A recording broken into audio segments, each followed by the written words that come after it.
Hey Spielberg, I'm making an homage to you. Will you produce it? Sure, just slap that ET logo thing on there and go to town, mate. 47 seconds of logos. This factory waited 24 hours or more after an accident to update this board. Otherwise, he'd be putting a 0 up instead of a 1.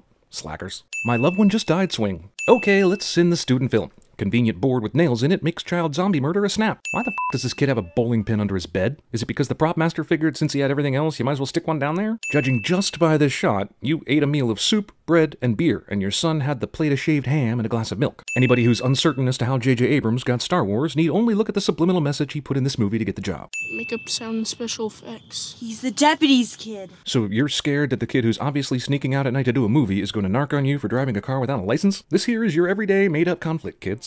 Honey, I love you. I love you too. See? It flows. I know. Hey man, I encourage kids to go out and pursue their passions in filmmaking, but I want to take a baseball bat to that cliche dialogue. Also, the kid playing the detective is objecting to the new line and making a big deal about it, but it's the easiest line to remember ever. Michael Day. I'm sorry, this kid in the background pretending to talk, I can't help but giggle. Isn't that hilarious? Jeez. Jesus Christ, man, you're not even shooting the train, you're just getting the noise? Your production value differs from my production value. Okay, I've gone from wondering how this derailment could impact the kids 100 yards behind it to wondering how the entire world isn't blowing up. This is some biblical happening with this train right now. These kids went to the Prometheus School of Running Away from Things spin-off school, the academy of kids who run alongside terrifying train crashes instead of away from them perpendicularly. All the f***ing debris and dangerous misses every one of these kids. This camera is still intact, and in the same place after that train car demolished this entire station. Alice decided to wait until everyone thought she was dead to make her appearance. White Rubik's Cubes or something. Awesome, except the Rubik's Cube was not licensed for mass market until 1980, the year after this movie takes place, which means this reference is at best some kind of proof of time travel. Is that him? Yeah, it's him. Child film prodigies write the pronoun game into their off-camera dialogue. Come the f*** on with this guy surviving a head-on train collision. I guess Samuel L. Jackson is trying to find this guy in another movie somewhere. And yeah, he looks a little bloody, a little roughed up. Definitely not okay, but he looks way better than 99.9% of humans would look after a crash like this. They will kill you. God damn it. I guess the guys looking for E.T. managed to go so far they entered a new movie. I would also like to point out that this car Super 8 conveniently misses any damage. And the military dudes will be completely unable to find a distinctly yellow car in a small town. I never should have done this. Damn right. You always have to assess the risk of trucks crashing head-on into speeding trains before you go anywhere, especially when you go to a train station. Metal Rubik Death Star thing is definitely going haywire, but the plot is not ready for it to do anything special yet. Jennifer, not fair is Africa. Mom's racist. Hot older sister would be excellent at CinemaSins. Peg, tell the twins to stop. Are you not the dad here? You wanna go back? Holy shit, that's mint. Movie casually tries to drop an idiom this kid will now use often into the dialogue that was not present for the first 28 minutes. Dr. Woodward had that map.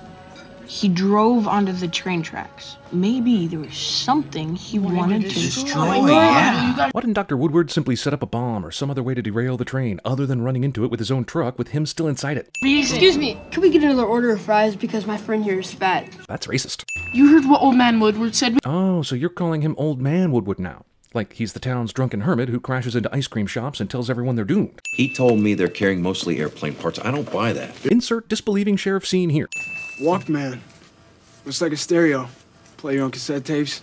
You know, the type of device that makes sure everyone knows we're in 1979? Apparently, whatever asshole alien monster this is has the capability of making all these dogs run away from this direction, but still be totally stealth enough to make its way behind the woods and throw a goddamn dumpster without making any noise until it was time to scare somebody. Also, someone is clueless to the action going on behind them because of music and headphones cliche. Is this alien a serial killer who wanted to make sure it got everybody at the gas station before leaving? Just like Cloverfield, J.J. Abrams prefers you not see the actual monster so much as you fear it without knowing what it is. Movie finally gets scary as he realizes all the town's dogs have gone missing. Wait, that's not scary. That's still kind of a Muppets or Scooby-Doo mystery, no? This is the kind of stealth this monster has, and absolutely no one has seen it stealing all the mechanical stuff in town. Dad, there's a huge sinkhole by my garage. Deputy ignores horrific sinkhole news to pursue possible monster attack information, and I'm appalled. Sinkholes are easily the single scariest thing in the known universe, and this lawman isn't affording them the proper level of fear and respect. He was at my house yesterday morning. You aware of that? Pronoun game begins to hit critical mass. Like they all just ran away in every direction. Dogs recognize danger before humans do, cliché. The Air Force, currently doing a lot of shady in the neighborhood, decide to allow this middle school kid to shoot his movie near all their vehicles. Whatever this is must have picked the locks to this funeral home because it caused no damage going inside. And what an inconspicuous place to do your alien. Also, Joe tells absolutely no one about this. I don't care how bad the relationship is with your dad, you definitely tell him some like this. Holy This guy is still alive! It's one thing to be an evil military guy, it's another thing altogether to straight up murder other military guys that don't agree with you. Isn't this movie scary enough with the alien monster thing, without having to also create human military asshole evil guys as well? Amazing during this whole ordeal with the things and the stuff that Joe still hasn't seen this cube shaking yet. He drank that morning. My dad. Wow, sudden revelation that Alice's dad was indirectly responsible for Joe's mom's death is sudden. And after the big revelation, the cube suddenly knew it was time to insert itself into the plot. Also, film runs out at the exact moment this alien Rubik's Cube starts wobbling on its own. Well, this will be easily explained when your dad sees it. Are we still not telling him stuff because you're afraid of him being an even bigger asshole than he already is? Bottled beer, canned beer, glass bottle liquor. This guy drinks all the alcohol. Be just like your mother and leave. Wow, really cheaped out on the cliche bad dad dialogue, didn't we? Don't worry, knowing this movie's physics, he survived this. Almost as if the alien knew one of the movie's central issues was a brewing, it shows up at the perfect time to crash the party. Some kind of creature thing appears and steals Alice, but she screams, alerting her father, who then screams her name, stumbling out of the car, only to find her and the monster gone. And my point is, none of the neighbors heard any of that. Here's another thing. The alien's been running all over town picking up metal and electronics and never once did it try to rob the Air Force of some of the stuff it has. And now, to illustrate how stupid teenagers and screenwriters are, I'm going to play this next meaningless and confusing fight in full.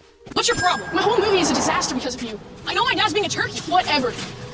We're still gonna finish your movie. It's not about the movie. What are you talking about? Of course it is. Just forget it. Why? There's nothing wrong. This is the stupidest wants to be with its friends alien cube I have ever witnessed. Also, discount Iron Giant. We can still make the festival. It's not about the movie. You guys are still arguing about this? That began blocks ago. Just tell him what it's about already, dude. Jesus, teenage arguments are the worst. We saw the door get blown off the train car. In a mere 10 seconds after that, this camera stopped filming. So how did the alien get out of the car without anyone seeing it and make it to the train station before the camera stopped filming? Also, this reminds me that the movie is called Super 8, and nothing about the camera or the film has really played a significant part of what's actually going on. Why the hell did they call it that? Neither one of these kids is with siblings or parents while evacuating their town. They just heard about an evacuation and immediately boarded a bus. It took her. Thing took her? Hey man, indicate your surprise and shock. Nothing is too over the top. I bet that's where he's keeping his research. First off, how the f do you know he did research for the government?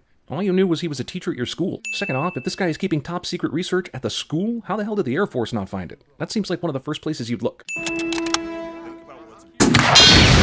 This guy, who has little idea what's truly going on and wants to escape military arrest, sees a huge flammable truck and forms some kind of plan, which seems excessively deadly to military members who may just be following orders. If the Air Force has already searched Woodward's house, Donnie, wouldn't they have, like, searched this something in the car's schoolroom, gnarly. too? Yeah, man. Whoever this kid is would be excellent at cinema sins. Damn, it took nearly all day to drive from wherever that evacuation place was to the school in a small town. The moment we made contact, I understood him. And he me. Movie steals the aliens and humans can understand each other thing from Independence Day. Apparently smoking weed prevents you from hearing the goddamn military when they show up. No. What the f***? Military theft of quarantined kids' property is f***ing theft, man. But I think you should look at this first. We definitely brought our 8mm projector with us when the town got evacuated. Meanwhile, that alien monster thing still hasn't eaten the girl these guys all love, presumably. Why? Because we're just... I guess it was time for the alien to show up, so it did. Also, movies' villains make the same mistake as all the Jurassic Park series villains.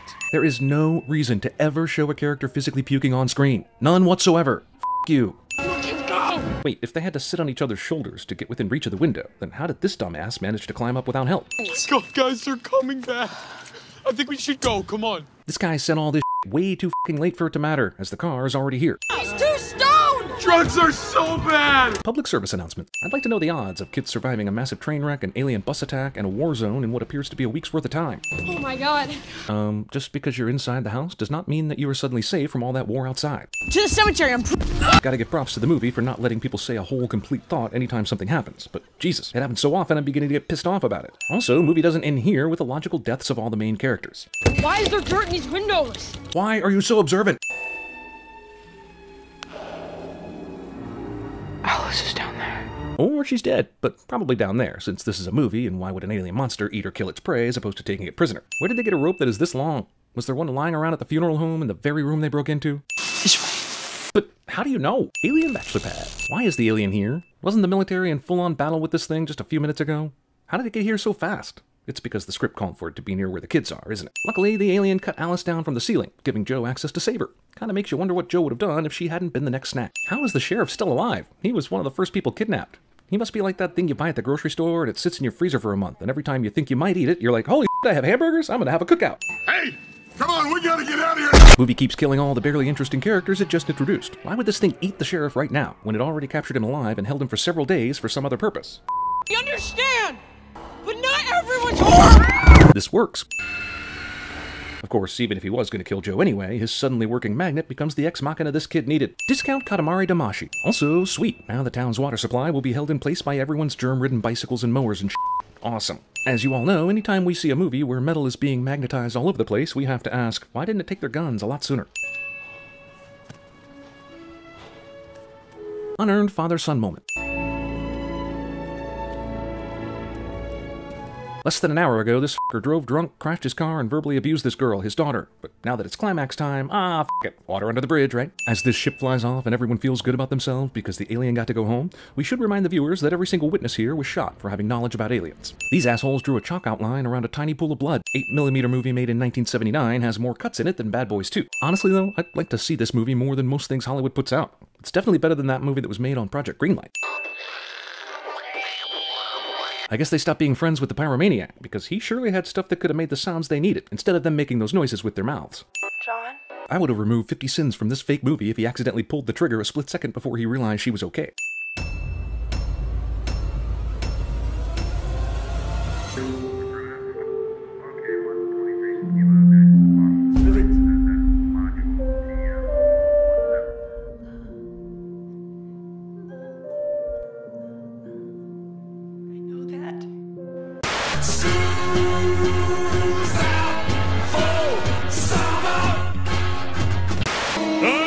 He's got a board with a nail in it! Enslave humanity, will ya? Run, Kodos! If you do some of that magic on camera? No, wait till f***ing Wolf is puking his guts out. Oh, now I'll be good. The box! What was in the box? Oh, what's in the box? There are certain rules that one must abide by in order to successfully survive a horror movie. I'm Luke Skywalker. I'm here to rescue you. Hello, are you John? Yes, ma'am. The agency recommends you very highly. Well, I'm a really hard worker, and if you give me a job, I won't disappoint you. What special skills do you have? Well, I've been in the Marines for 3 years. I just got back from a tour. At the beginning of the school year, he had buried a quart jar of pennies underneath his house. He drew a treasure map so he could find them again.